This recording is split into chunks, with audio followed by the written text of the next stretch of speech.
अगर आप भी गिबली इमेज बना रहे हैं तो जरा रुक जाओ। Hey guys, welcome back to the AR info. और अचानक से इंडिया में एक नया ट्रेंड चलने लगता है।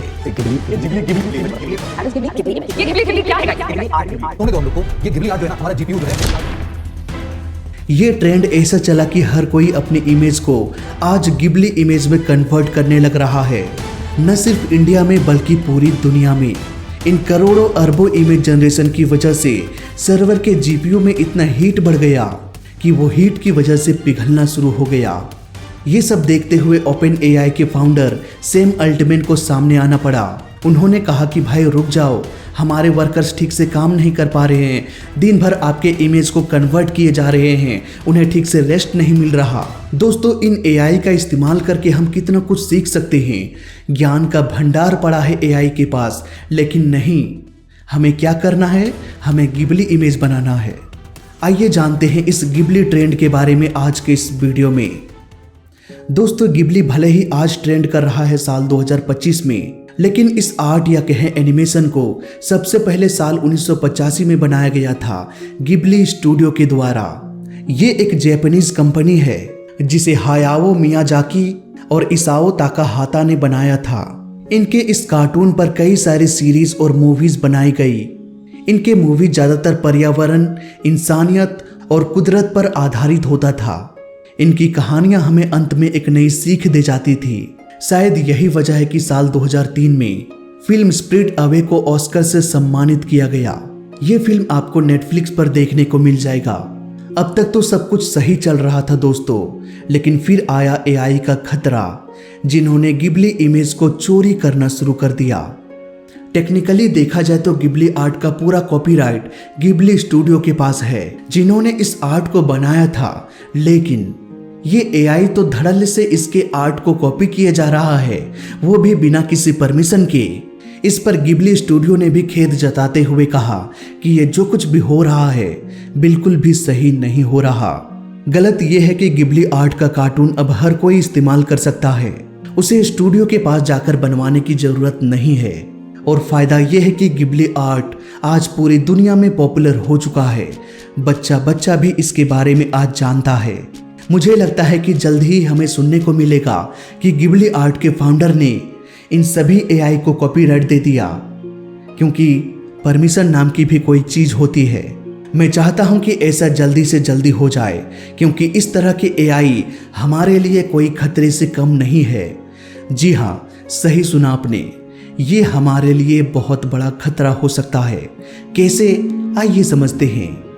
जब कभी भी आप ChatGPT, ग्रोक AI जैसे ऐप्स पर अपनी फोटो अपलोड करते हैं, तो इनके पॉलिसी के अनुसार ये AI आपकी इमेज को यूज कर सकता है खुद को ट्रेंड करने के लिए। फोटो जितना डिटेल्ड होगा, ये AI उतनी ही बारीकी से आपके फोटो को समझ सकता है। अब आप कहोगे कि भाई इसमें क्या प्रॉब्लम है, समझने दो AI को, जो समझेगा, मैं तो इमेज डालूंगा ही। दोस्तों, इसे समझने के लिए सबसे पहले मैं आपके सामने कुछ एग्जाम्पल्स रखूंगा। एक स्कैमर ने एक फ्रेंच औरत को पैसे का डिमांड किया। बदले में उन्होंने उनके पति के कुछ सीक्रेट फोटो और वीडियो शेयर किया। उन फोटोज और वीडियोज में कुछ ऐसा था जिसकी वजह से दोनों के बीच तलाक हो गया। उनका पति ये कहता रहा कि इस फोटो में जो कुछ भी हुआ है वो मैं नहीं हूँ, लेकिन AI की मदद से इतनी बारीकी से फोटो बनाया गया था कि उसे पहचानना मुश्किल हो गया। नतीजा डिवोर्स। मशहूर एक्ट्रेस एंजेला जोली का नाम तो आपने सुना ही होगा। इनका दूसरा पति ब्रैड पिट थे और इनका भी तलाक साल 2019 में हो गया। इसके 2 साल बाद ब्रैड पिट ने एनी नाम की एक लड़की को प्रपोज किया, वो भी इंस्टाग्राम में। दोनों की लव स्टोरी चल पड़ी, लेकिन फिर एक दिन ब्रैड पिट ने पैसों का डिमांड किया। उन्होंने कहा कि मैं हॉस्पिटल में हूँ, मेरी किडनी खराब हो गई है, मुझे पैसों की बहुत ज़रूरत है, और एंजेला के साथ तलाक होने के बाद मेरा अकाउंट भी फ्रीज हो चुका है, इसलिए मैं अपने अकाउंट से पैसे भी नहीं निकाल सकता। एनी ने मजबूरी में आकर ब्रैड पिट को $8 लाख ट्रांसफर कर दिया। और हैरानी की बात तो यह है दोस्तों कि इनका प्यार अभी भी इंस्टाग्राम तक ही सीमित था। ये दोनों एक दूसरे से अभी तक मिले नहीं थे। पैसे ट्रांसफर होने के एक दिन बाद ब्रैड पिट ने अपनी दूसरी गर्लफ्रेंड के साथ एक फोटो अपलोड किया सोशल मीडिया में। जब एनी ने उस फोटो को देखा तो उनके पैरों तले जमीन खिसक गई, क्योंकि एनी के साथ स्कैम हो चुका था। वो जिससे बात कर रही थी इंस्टाग्राम में, वो कोई ब्रैड पिट नहीं था। वो एक स्कैमर था जिसने $8 लाख का चूना लगा दिया, वो भी AI की मदद से। जरा आप भी देखिए इन फोटोज को, ये दिखने में कितना रियल लग रहा है। इवन उन्होंने वीडियो कॉल में भी बात किया। ऐसे ही न जाने कितने सारे एग्जाम्पल्स आपको देखने को मिल जाएगा, बस आपको एक बार सर्च करने की जरूरत है। पर सोचने वाली बात तो यह है दोस्तों कि ये AI किसी इंसान का इतना रियलिस्टिक इमेज कैसे जनरेट कर सकता है। इसका जवाब है आप खुद। आज लोग खुद ही अपनी AI फोटो जनरेट करवाने के लिए अपनी high quality picture in AI websites पर अपलोड कर देते हैं, बिना ये जाने कि आपके इन फोटोज का किस तरह से यूज किया जा सकता है। और चलो मान लेते हैं कि ये ग्रोक या ChatGPT इतने रिस्पॉन्सिबल कंपनी है, ये कभी भी इस तरह की हरकत नहीं करेगा। लेकिन क्या हो जब इनका डेटा लीक हो जाए, या फिर इनका ही कोई एम्प्लॉय डेटा चोरी करके उधर बेच दे। अभी जनवरी 2025 में ही ट्विटर में 20 करोड़ लोगों का डेटा लीक हो गया। उनका फ़ोन नंबर क्या है, उनका ईमेल आईडी क्या है, वो कैसे दिखते हैं, इवन उनका पासवर्ड भी लीक हो चुका है।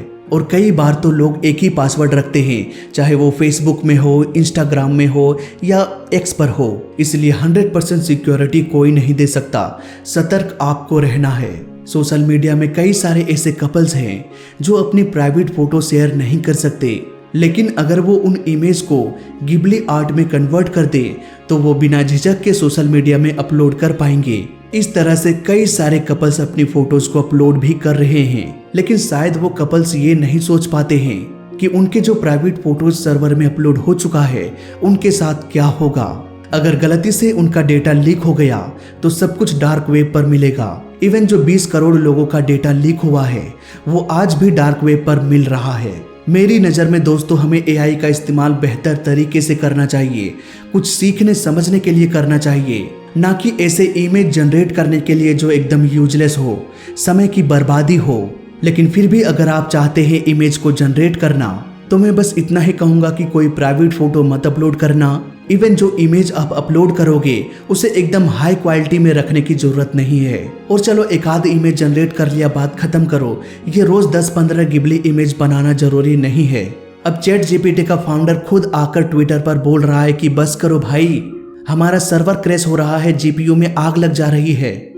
मुझे लगता है 80 से 90% आपके दोस्त इसी तरह की इमेज जनरेट करके फेसबुक में डाल रहे होंगे, लेकिन आपको उन ट्रेंड को फॉलो करने की जरूरत नहीं है। थोड़ा सा यूनिक बनो।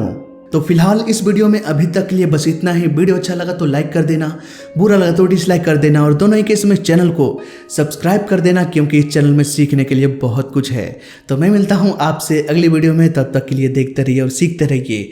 जय हिंद, वंदे मातरम।